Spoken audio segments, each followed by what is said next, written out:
This podcast could potentially have adult language, adult themes, definitely drinking, and possibly the possibility of sexual content.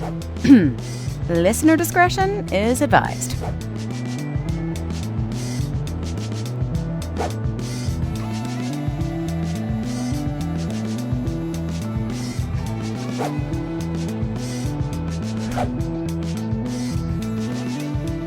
Welcome to Drinking with Authors. I am your host, Erica Lance. My co-host today is the we'll see how long her voice lasts, Valerie Willis. Our guest today is Lucas LaMont. Welcome. Okay, let's talk about what we're drinking. So in a red Solo cup, to be completely apropos, that and I packed my entire kitchen. That's why I have a demon cat behind me right now. Construction's happening and I have nothing of my own anymore. But in this cup is cranberry, lime, and gin. So I'm a little super fancy, but in a red Solo cup. So that's what's happening. Val, what are you drinking?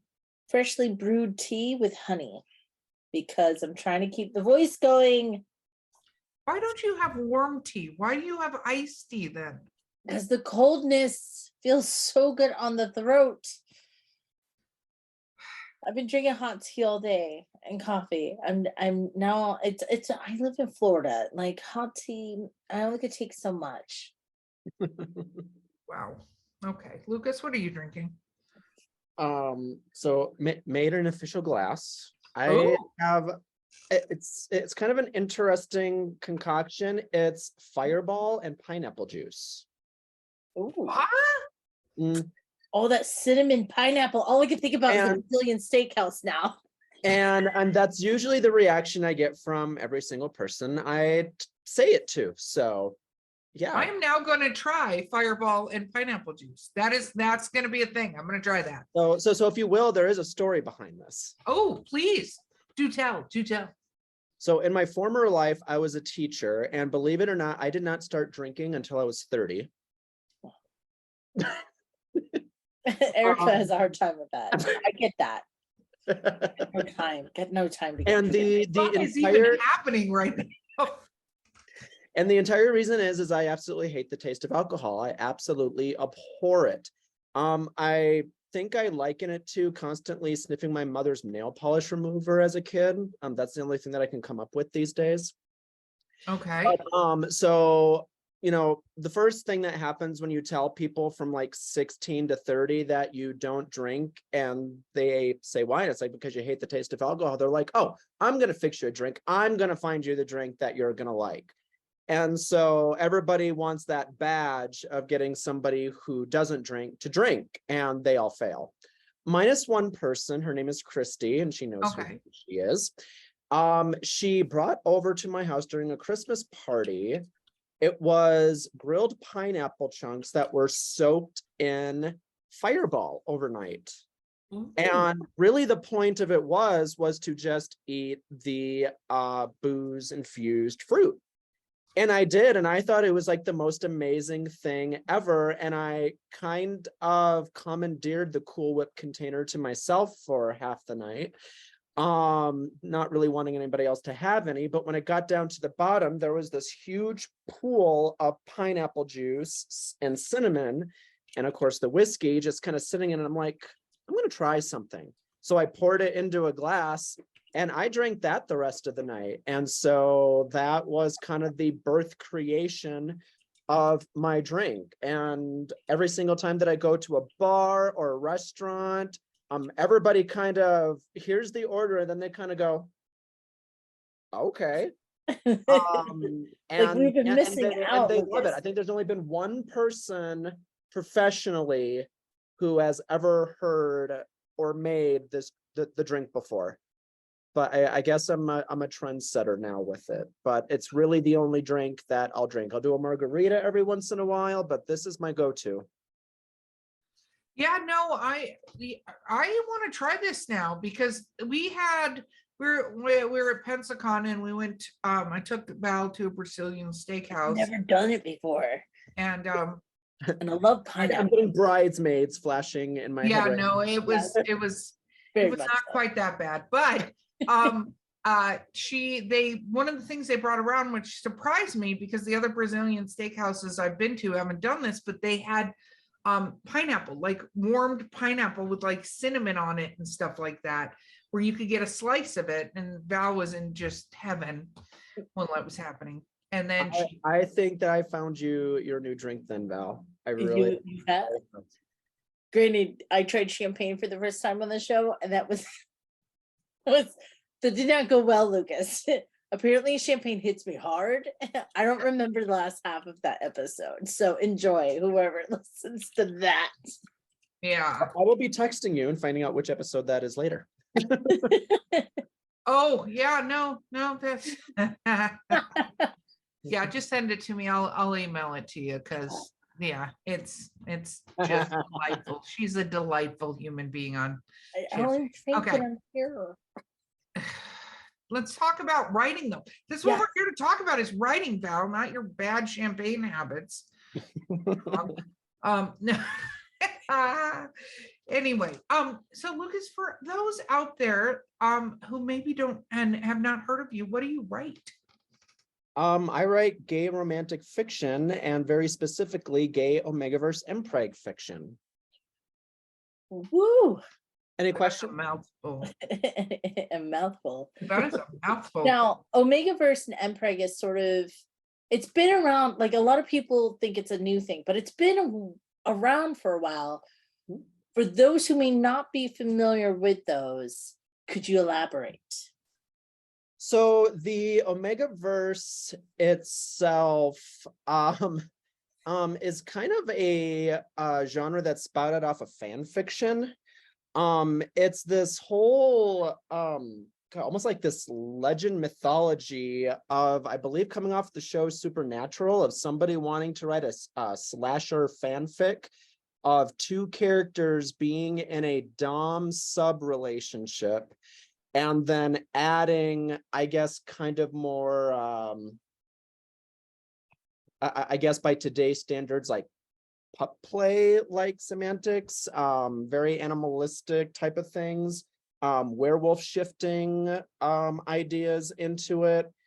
And what was kind of just meant to be a satirical joke, people just flocked to it. It got this amazing response to where everybody who was reading it was like, so you got any more? You coming up with any more? And it just kind of became this thing.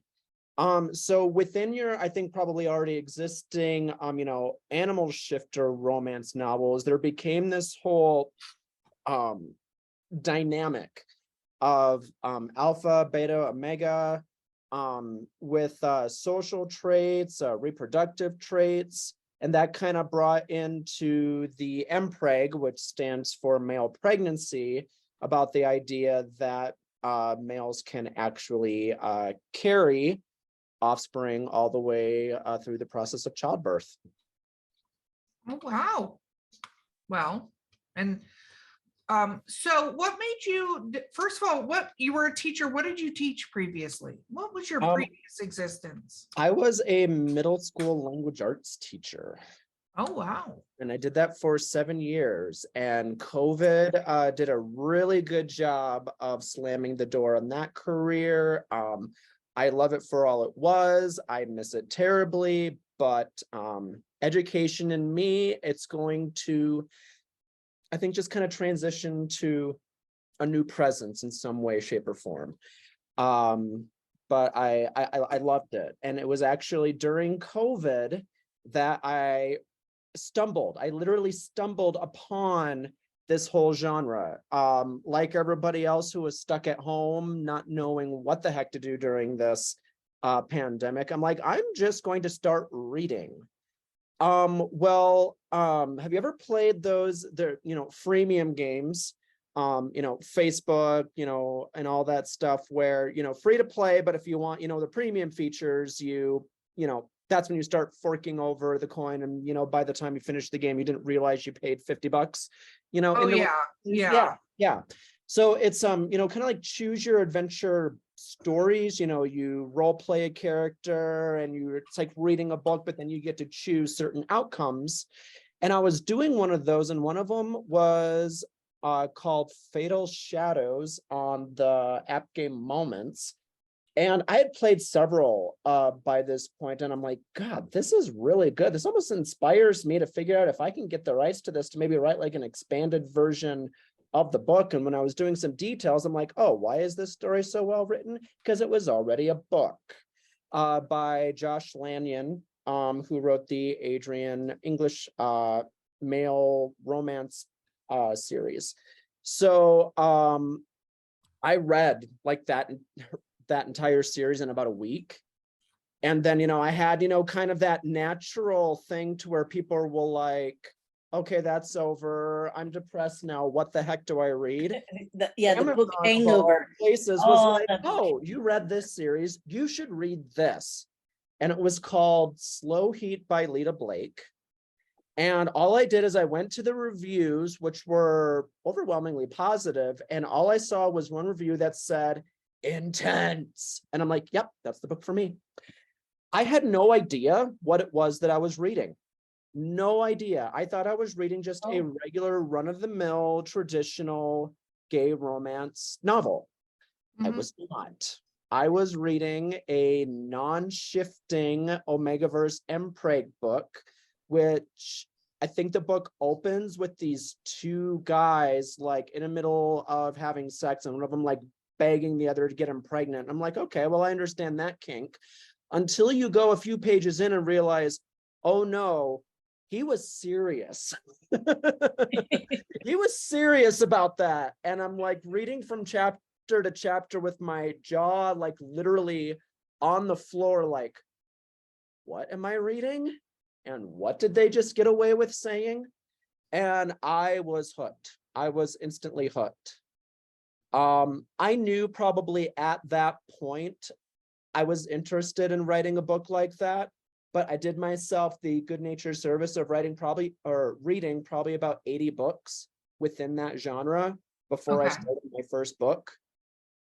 But yeah, I was instantly hooked on that genre. I had no idea this thing existed. And thanks to Amazon having no idea what the hell they were recommending to me, now I'm joining their ranks. Just so you know, Lucas, my favorite part about this is the exposure does not stop there, right? This whole accidental discovery of Omegaverse, because somehow you landed in the inbox for freelance work with an editor of ours. And she goes, she's like, sure, I love male romance. Right? She's like, yeah, sure. And then she's like, Val, do you know what Omegaverse is? And I'm like, oh yeah, that's this whole thing. And she goes, she's like, this is crazy. She's like, I think I like this. And she just kept devouring it, right? She's never experienced it. And it's I would say the genre is jarring when you first experience it, but then you see the character development. And I tell people, out of all the genres that are out there, I feel Omegaverse hits that happy button for that soap opera drama. Like the drama in those are so fucking awesome between the characters. 100%. 100%. Absolutely. Yeah, that story about how I got here is itself like this weird, like cosmos legend. It is crazy. It is absolutely crazy. But yeah, I love Jen. And so, she's my little angel in disguise, She is a little angel, JM. She is. Wandering around my email box. Lucas, we're waiting. Because they're addicted now, Lucas. So I love how you got here because it's a very different story, and not just because of the genre, right? But it is a big thing to talk about things that don't fit into sort of boxes. The traditional publishers, like the idea that a traditional publisher would touch an Omniverse book is like, that's not a thing. Super not a thing. And unfortunately, it's super not a thing, because the fact of the matter is there's all these different audiences, and it doesn't, you don't even get to touch the audiences because you're not even letting them know something like that is there, which is why it's absolutely brilliant. But writing a book though, like that's like a big deal, like writing a book. So, you know, I'm going to write a book, and your books aren't tiny books. They're not like, oh, this isn't like a little 25,000 word like novella that you just put out. Like this has a root in a huge universe, right? So how do you go there to start? Like, how's that the first baby step out of the cage here, right? You know, it's kind of funny. I've been writing all my life, and ironically, if you were to ask my mother, who randomly told me one day, "Oh, you've been a writer since kindergarten," and I'm like, "Okay, kindergarten?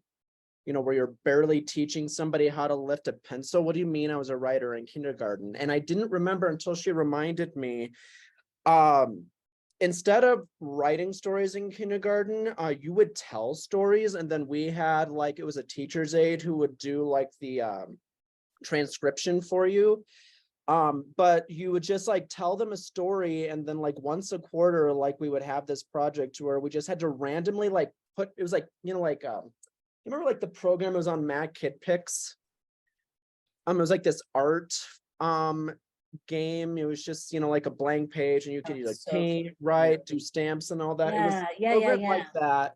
We got to create that, and then we had to come up with a story that made sense with the picture. And every other kindergartner in class, you know, struggled to get 2 or 3 sentences out that, you know, the teacher's aide could write down and print so we could hang these in the hallway.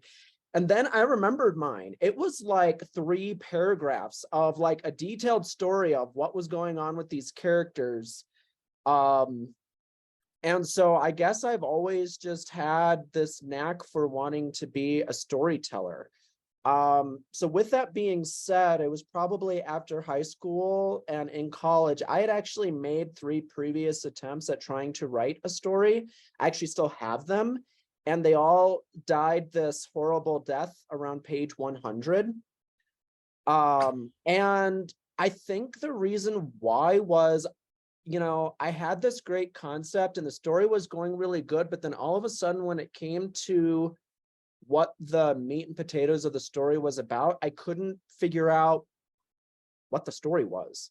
I just liked writing. I liked these characters they were developing, but I really had no compass on where to take them.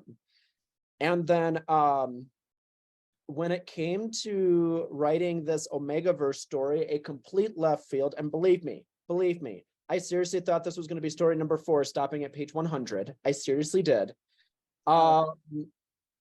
I don't know. There was just this clarity that hit me that I knew what I wanted the story to be and what the overall goal was to tell. The one saving grace that I did do with this story is I did write an outline, which I know you don't do, Erica. I do not do outlines. I love outlines. Val loves outlines. I'll break my outline. That's like my entire book is the outline. Follow it verbatim. It'll sometimes need updating as I go, but it does help me get an idea of what the end goal of that arc for the book is. So you know what my end goal is to not write an outline. That's my goal. I think that process alone has probably saved me as an author, because I can finally say, you know, I have this great idea. I know what to do with it. I know what I want these characters to do. And I know how I'm going to get from point A to point B. And what's nice is I don't have to remember anything at that point, because I can just go back to this outline whenever I want to look at that outline and be like, oh yeah, that's right. I know exactly what I want these characters to do. I know exactly how they're going to interact, and it's fine. And I guess that's what got me through the first book. I think that's great. You know, I say I write a certain, every author writes a different way, even just a little nuance that's different. And you have to find what works for you and makes you a good writer. I mean, some people love to write these gigantic outlines of their books, which I don't even call them outlines. I call them like mini books of the book, because they'll have a 120,000 word novel, but they've written a 50,000 word outline in addition to it. And I'm like, That's like half the book. What are you doing? But if it's their jam and it's what gets them to write, go for it. You know what I mean? Yeah. So you are on book 4? Yeah, I'm currently writing book 4. Book 3 comes out at the end of the month. I think it's March 25th. Okay. Is the I don't remember. I know I haven't looked lately. I've been kind of knee There's deep in so a lot of much. other things. There's- I got a brand new job about 2 weeks ago. I just had to go for jury duty today. My mind has been elsewhere. Were you chosen for jury duty? I was not. I was not. I got out of it. This is the 3rd time in my life I've been chosen for jury duty, and I've been picked for all 3. I've been picked for federal, I've been picked for state, and this one was county. Yep, March 25th. Oh, And I know at one point it was like number 17 and like LGBT fantasy or something like that. New releases. Look at you go, Lucas. Look at you go. so exciting. What you guys don't see is that he loves his covers so much that they're posters behind. Yes. I don't have a physical copy of the 3rd book, which was recommended in the please bring with you to this podcast.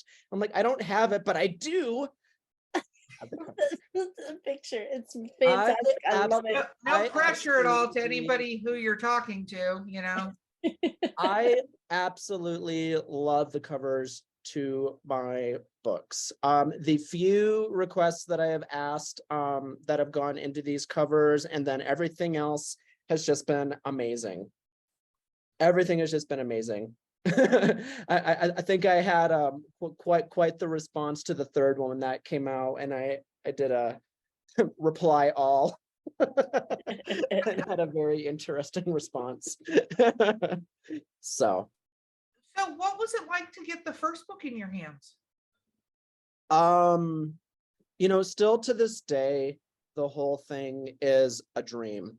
I don't know at what point it's going to actually be real that, something that I loved doing as a kid, I loved doing as an angsty teen, I loved doing as a reflective adult, would ever become a profession. I had zero hope or even ambition to even think that I was going to become a professional author. This was just, it's an art of love. That's all it was. And I never thought that something that I would, just hone as a skill like this, somebody else would say, you know what, we're going to take a chance on you and we're going to give you this opportunity. You hear that about, music stars, movie stars, and yes, even authors and everything, but you just think that you are so far removed because that's all you hear about are the people that are, A-listers, Hollywood, making millions and millions. You don't think that there was ever a tangible piece of it that you would be able to touch. I thought that if anybody was ever going to read something from me, it was going to have to be through, kind of like what a lot of people have talked about, even on the Drinking for Authors podcast, self-publishing, or, their own like social media pages and all that stuff. I sincerely thought that was going to be the only way anybody would ever get to read anything that I wrote outside of my, immediate circle. So the process to even get to holding my first book, it's still surreal. I'm not lost. Like you said, this was a complete out of the box left field way that I got here, that I am 100% grateful, because listening to even some of the other authors talk about the journey to even find 4 horsemen, I don't even know if I could have withstood all that. I don't know if I could have done everything that they did without giving up. I really just don't know if I would have had that personality or that gumption to do that.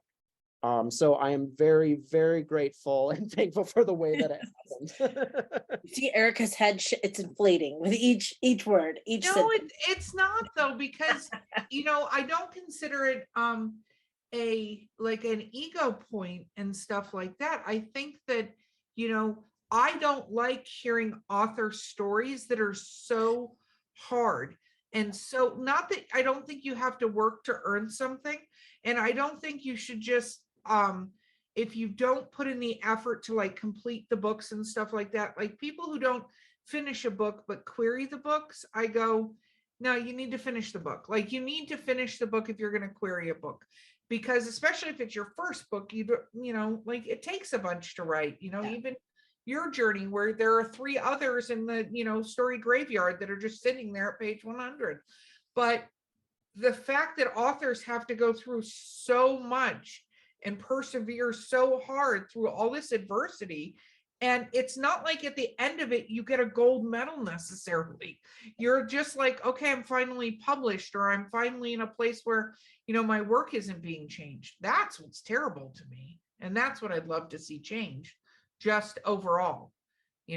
I think that, anyway, that's my thing. But I'm glad we created a very safe, wonderful environment for awesome authors who have awesome voices. Our That's plan to take over the publishing industry is working. Yeah. Yes, Yes, exactly. The apocalypse. The the apocalypse, the absolute Oh. apocalypse. So this was the first time this has ever happened, but Lucas asked for his narrator to join the Drinking with Authors call, and his narrator happens to be Chase Johnson, who's one of our more prolific narrators. Amazing. And so, surprise, surprise, here is Chase. So welcome, Chase. Thank you for having me. Absolutely. So Lucas, you were the one who was excited about this. Why were you, what were your thoughts? Why were you like, get the narrator on the call? I'm not gonna lie that after the first book got published and I got the audition for your narration, there was just something about it that brought the book for me to the next level. It's one thing to have your book in your hand and you can read the story, and I mean, we're authors. The stories come to life in our heads automatically, otherwise we couldn't do this. But then to have a third party bring your story to life with the emotions, with the inflections, with the drama, and quite frankly, spot on, I will say, and then close your eyes and then listen to it. It is the most out of this world experience that brings what I believe my characters to a whole new level that I never ever thought could possibly happen. And I'm not going to lie to you. Every single time that I'm in my car and I have to use Google Map, when I plug in my phone, automatically my stories are the first things that play in my car. And so like my audiobooks are playing in the car. So I got Chase Johnson reading my stories while I'm like going to work in the morning, while I'm like heading up, to visit family and everything. Like that's what's playing in my car, because I'm so entertained by listening to these characters come to life for me. And it is the biggest compliment to me that, number one, that not only you did it, but number two, you did it with a professionalism that literally sends chills down my spine.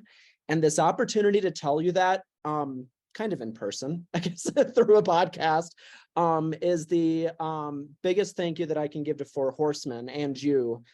So thank you so much for that. Well, I can say I'm rather glad I'm currently a 2D image, because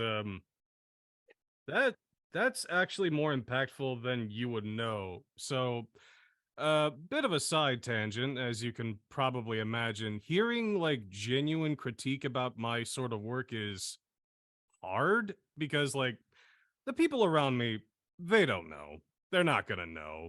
Like there are just certain things that I'll tell them about my job, like, oh yeah, I tell stories. I've got this one going on about, legally distinct Gundam, but obviously there's stuff that just because of where I live and whatnot, I can't tell them everything.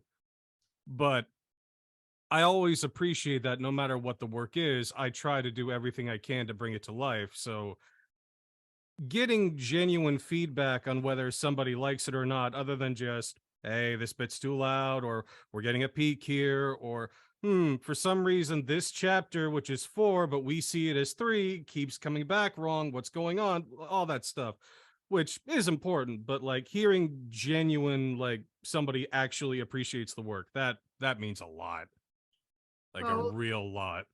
Chase, I'm so glad we got this opportunity. I mean, I know, for instance, Valerie gushes up. Go ahead, Val. You can do your gush. Look, my favorite reading so far has to be Goldie and Her Three Beards. You nailed that campiness of that story so epically that I shared that audiobook. I mean, I think I bought a couple of copies just to gift to people because I'm like, you have to listen to this. Like, you're going to die laughing. It is the best thing ever. And the fact that every time Goldie had internal dialogue, that you had embodied this whole more masculine growliness to her thoughts. I mean, I was in stitches, and I adore it, because it's so hard for me to write as Honey Cummings, as Erica knows. My face turns red every time I talk about it.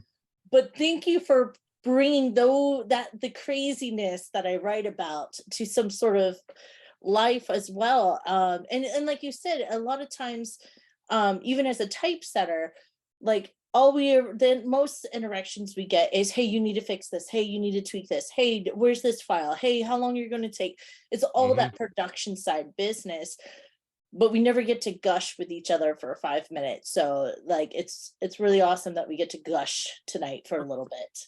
Right. And I remember that one specifically because I was just reading it, and I knew what it was, right? It's like, if I remember that collection correctly, it's all pastiche isn't the right word, but it's basically like poking fun at old fairy tales and everything like that. So I'm immediately thinking of like the 3 gold or the 3 bears and everything, and just going like, this is somewhat of a shitpost, only a little bit, but like, obviously it's in good fun, but it just is what it is. But I had a lot of fun with that too. Yeah. No, Chase, you're awesome. I feel terrible now because I'm the one always like, correct chapter 3. Like that. Like I want to like scurry away from this podcast at this moment in time. No, I don't mind. I'm the one he's talking about that's like, hey, can you fix this? No, I don't mind. Like I genuinely don't. Mistakes just happen. You're like, whenever you deal with anything where it's like, I'm recording for 8 hours on end, not on end, but like in total, I'm gonna miss something. That's just part of the process. So that doesn't bother me. It's just, it's so hard, especially in this business, because like, if you want to get genuine feedback, if you can't just show the work to somebody, either because they don't have any interest or whatever, you can't get any good reviews online that are going to go through the performance, right? That's just not going to happen. It's not like video games or anything like that, where you can find a certain reviewer who's willing to spend like 40 minutes dissecting the texture on a wall. That just doesn't happen. Yeah. But hey, like, whole new thing out there for you listening. If you guys want to start dissecting narration, I bet the narrators would love that. But it's true. People, you do a lot of narration for Four Horsemen, which is, our company, not the podcast, and Lucas is there. And you've been a narrator with us going into our 4th year now, which has been kind of amazing. It's been 4 years. Holy it's been almost 4 years, Chase. I'm just saying, like, you're like old school. You're like a veteran with Four Horsemen at this point in time. Honestly, I didn't even notice. I mean, that sounds rude, but like, I've been doing narration work. Oh God, I think I started, well, just like a little brief side tangent history. I wanted to get into like proper voice acting. Well, proper. Basically, I grew up in like the 80s. I grew up watching like the old Toonami cartoons, Dragon Ball, Reboot, Sailor Moon, and all that stuff and everything. And I always appreciate the craft work behind it. And I wanted to do that growing up. Spoiler alert, unless you live in Texas or I think it's Toronto in Canada, you're not going to do that just because that's where the major studios are. But so I figured I'd try doing like, video game voice acting. Spoiler alert, that's also not going to happen unless you happen to live in California or where the other big actors are, like Nolan North, Steve Bloom. God, I always forget his name. Troy Baker, that's it. There we go. Basically, like, those are jobs that are basically, if you don't live in the right area and you don't have the connections, well, tough shit, right? And that's fine. That's just what it is. But narration and audiobooks was something I ended up just happening upon after talking to one of my buddies about it. And I'm like, I don't know. But the more and more I tried, and it's tried because it's like any other acting gig, right? You throw 100 darts at a wall, and if one comes up and hits, you're thanking God or whatever is listening. But I grew to appreciate it more and more, and it just kept going there and there. And I remember getting the offer from Erica to have it be a more consistent thing, and I just went for it. I've been grateful for it ever since. Oh, we've been very grateful for you. Like, you do amazing work for us. So Absolutely. yeah. And I think the best part is every project you take on, you do exactly what Lucas said and what Valerie kind of said in the voice of Honey Cummings. Do you see the look on her face, Lucas? Like, she's written, no lie, at this point, I think like 17 books under Honey Cummings. Look, the crazy thing about it is that I went to Indiana Comic-Con and I had never been that far north. I usually stay in Florida. It was my first time out of state. I get roped into joining for a panel.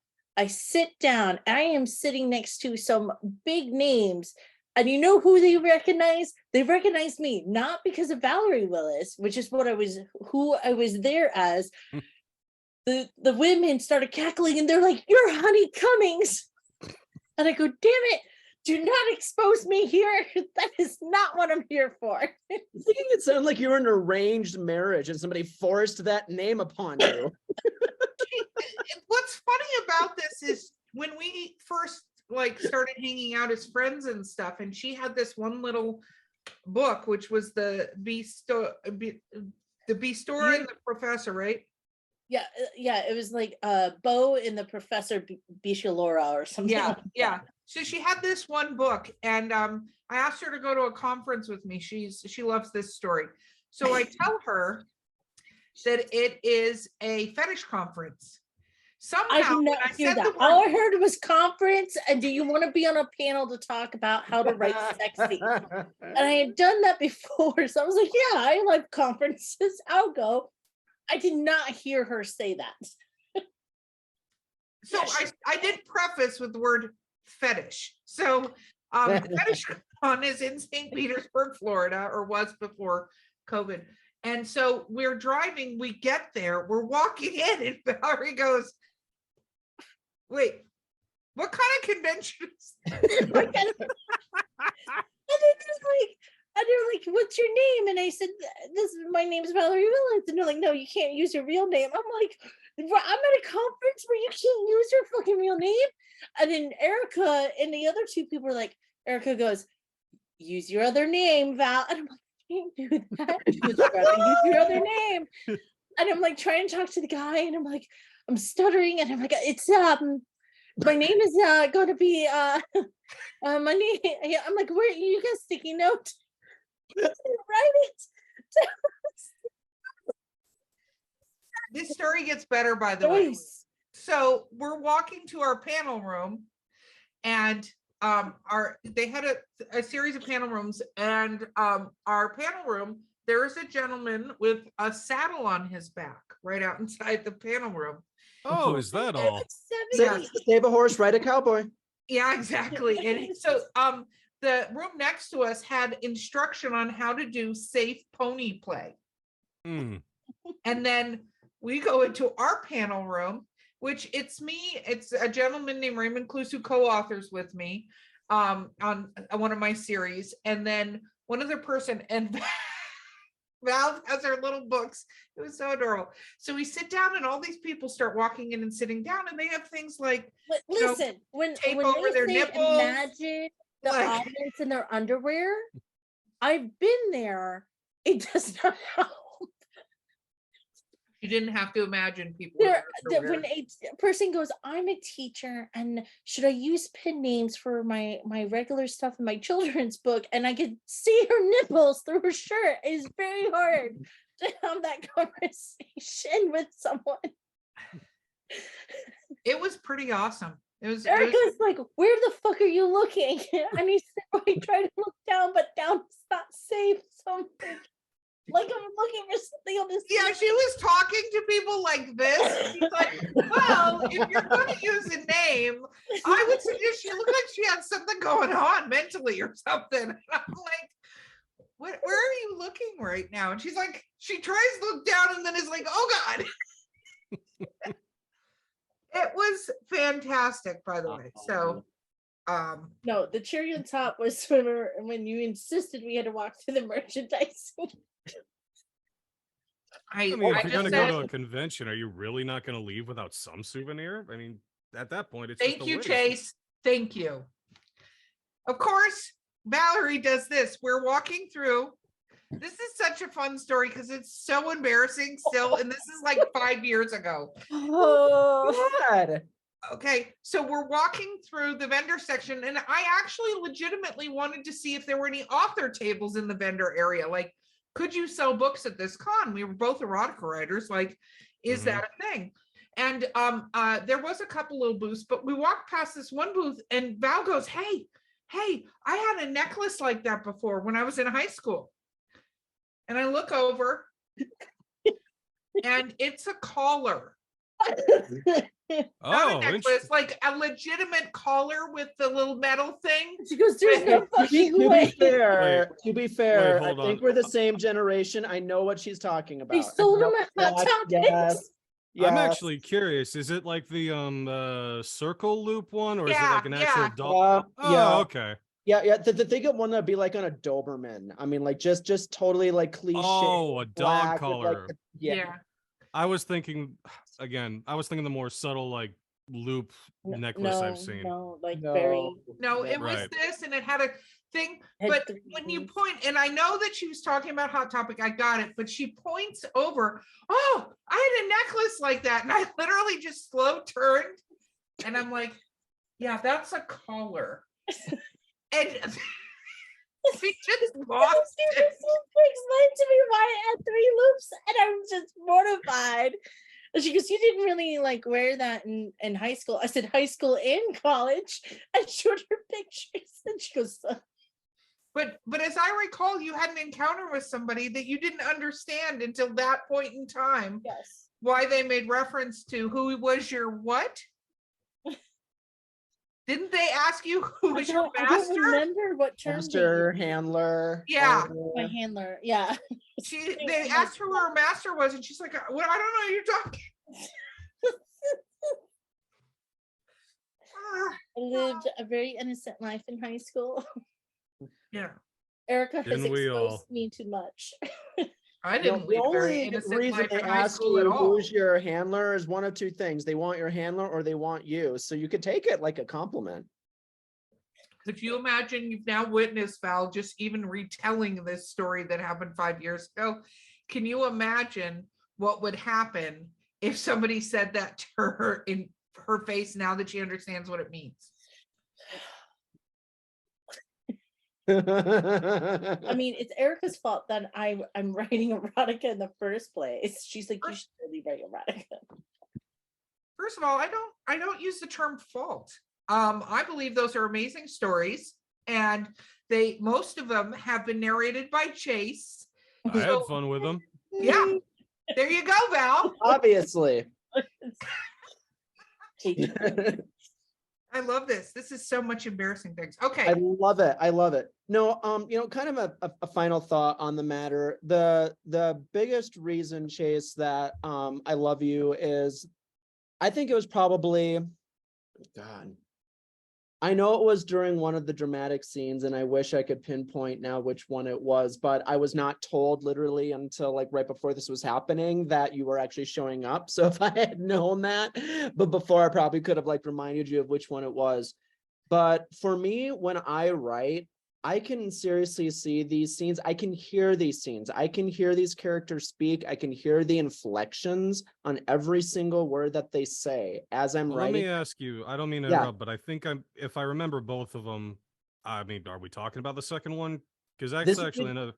this would have been the first one, but if you have a comment to say about the second one, I'd love to hear it. Well, no, it's just like when you're talking about the dramatic scenes and everything, there's a couple that come to mind, but I don't want to spoil things. But I do remember there was one that struck with me, which I guess the way would be to call it the meltdown's not the right word, but like the second book is all about how just one thing after another and another and another and a goddamn fucking another, all this shit keeps building up on, oh god, I feel so bad for not remembering his name, Roman's husband and everything. Okay, yep. Yeah, Mikhail, that was it. Where it was just one bullshit after another, and the poor kid's doing his best to try and deal with it, and Roman's got his own baggage and everything, and both of them are just in this unfortunate situation where they just want what's best for what's going on, but a combination of both their own pride and just not knowing what to do, and to just be like, I don't want to ask for help. I don't want to go back to them. And it all eventually comes to this head where Mikhail just fucking goes and he doesn't stop until he's just nothing. And the only thing that Roman can say, because there's nothing else to say, is he can just say, I know, and just be there for them until they face what they have to do and make probably the hardest decision they've ever had to make. There's that. And there's another scene in the first one I really enjoy where, again, I'm bad with names, but if I remember right, it's one of Roman's friends who I inadvertently ended up modeling after. This is kind of an odd pull. You ever heard of Yakuza 7? There's a character in there who is a gangster. He's voiced by Robbie Draymond, and he tends to have a very slimy, snaky voice about him, right? And he ends up going off on a deep end on a very relevant tangent after he does something very stupid that kind of echoes. And there's just this real, raw, genuine pain from somebody who genuinely just made things fucking worse out of his own angers. That was a lot of fun to just do. That I really enjoyed about it. And there's just something special about being able to read a monologue that you can tell has genuine like furor behind it and just going with it. Yeah. That was one of the things I loved about both books, is that those events come up from different perspectives and different emotions that can be explored behind it. That was just fun's not the right word, but it was good. Right. And I think that's what I'm trying to hit home here is you read it and you exactly know what to do. But then once again, I mean, it's, you know, as an author, especially as a new author, you are really humbled by the idea that what you want to convey is getting across, and somebody who is professionally bound to tell your story, bring it to life. And because of that, essentially it cements what the story sounds like. I mean, if somebody wants to hear an audiobook, it's going to be by Chase Johnson. And so you have essentially taken my words and it's been entrusted in you that you know what's going on in the story, exactly what these characters are like and how they say it. There is not one time in both books that you have narrated that I'm like, nope, that's wrong. He didn't get what I meant right. Not once. I mean, you have nailed it every single time. And I'm not trying to like inadvertently put that back onto me as a compliment as, oh, he's a good author. I mean, obviously, you know, he wrote it, you know, so obviously, you know, if he wrote it that way, you know, if it's that good that I can interpret it that way, he knew what he was doing. I don't view it like that at all. I don't. I just view it as another thank you to a very awesome professional artist. That was just so amazing to, I don't want to say watch, but hear. So thank you. Well, Nah, there are a number of works I've done for you guys I really appreciate. The Wolves of Wharton was another fun one I did through a series that I enjoyed, where that also was a small fun conversation because there's a midway point where the perspective shifts between two young women, and that was new. I wasn't sure how that would go, and I just remember getting the email because at the time I didn't know it was part of the same series, and I just get the email like, "Are you down to doing a lesbian book?" And I'm like, I don't know if the That's clientele very would want to hear from me, but I mean, sure, I'll try.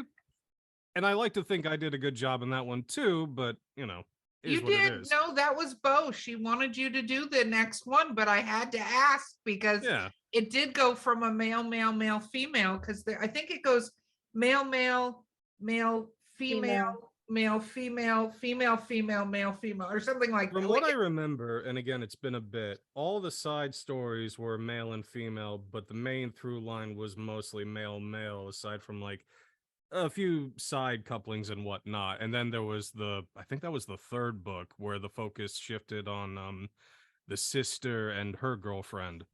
And that was an interesting experience too. But again, it's been a bit because that was another fun one as well, dealing with like going back in time in one of the side stories that was like 1950s or 40s Hollywood. That was a lot of fun. Yeah. Yeah. But yeah. No, absolutely. Absolutely.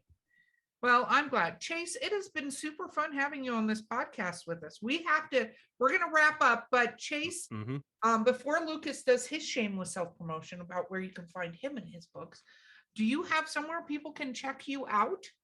I mean, if you want to hear like my audio works, you can either check on your website, look up my name, Chase Johnson, and you'll find everything I've done with you. And if not, you'll find other stuff I've done on Audible. Just look up Chase Johnson narrator and you'll find me. Other than that, like I occasionally stream on Twitch and play video games under like twitch.tv/ARDAILEC, but that's not much. It's just me playing like old RPGs or dungeon crawlers and just chilling for a bit. So that's so now about we it. know we can stalk Chase on Twitch. I mean, if you want to, sure. Like I'm basically, well, I don't know. I'm pretty deep into Labyrinth of Galeria. Very, very good game. Harrowing story. Absolutely love it though. Very You wouldn't, cool. yeah. Old school dungeon crawlers are one of my favorite genres and everything, and we get those like once every few years just because it's such a niche genre. So it's been a thrill. Very But cool. yep, that's about it, really. Okay, well, and on the Four Horsemen site is Chase's contact information if you'd like him to narrate a book or just call you and help you go to sleep at night because his voice is so amazing. Just read bedtime stories. Like that should be a whole thing. People reading bedtime stories. I just want to hear him read Goodnight Moon. I mean, come on. Okay. Thank you. We will work on Chase recording Goodnight Moon. Not copyrighted. We're not going to sell it. We just for entertainment purposes. Gosh, before I get some hate mail, Lucas, how do people find you in your books? So I am mainly on Facebook. I'm author Lucas LaMont. I also have the Wix page with my name on it as well. Books, I seem to have like the most traction on Amazon, so you can find me on there. I got my first two that are still published on there, Roman's Reckoning and Mikhail's Moment, and the new one right behind me. I don't know if that's backwards. Is that backwards to you guys? No, it's right. Oh, okay, well, it's backwards to me. But I mean, he's facing backwards, but otherwise, I think the poster looks right. Stephen's Second Chance will be debuting on March 25th as a digital copy and soon to follow as a print copy. And then hopefully very soon after, because I know I asked Chase to do the third audiobook for Stephen's Second Chance, which for you, Chase, is going to feature a lot of new characters. Oh, good. I can't wait. No, I'm genuinely excited. It's just, there were challenges with that work just by the nature of it, which were fun to do, but hard. But, I still enjoy it. Well, that's good. Yes. It's hard and we enjoy it. That's what I'm taking away from the God conversation. damn it. That is gonna, that's that's the takeaway. That is the Johnson said takeaway. It was Hard hard and- and he enjoyed it. Yep. That's all I need. And with Good, that, we're I good. think we somehow managed to embarrass Val again, and that had nothing to do with her. So I'm going to assume that we're done with this podcast for now. Guys, this has been Drinking with Authors. I've been your host, Erica Lance. My co-host has been the very embarrassed Val Willis. Our guest today has been Lucas LaMont, and our special guest has been the narrator, Chase Johnson. And we will, don't forget to like and subscribe, and we will see you guys next time.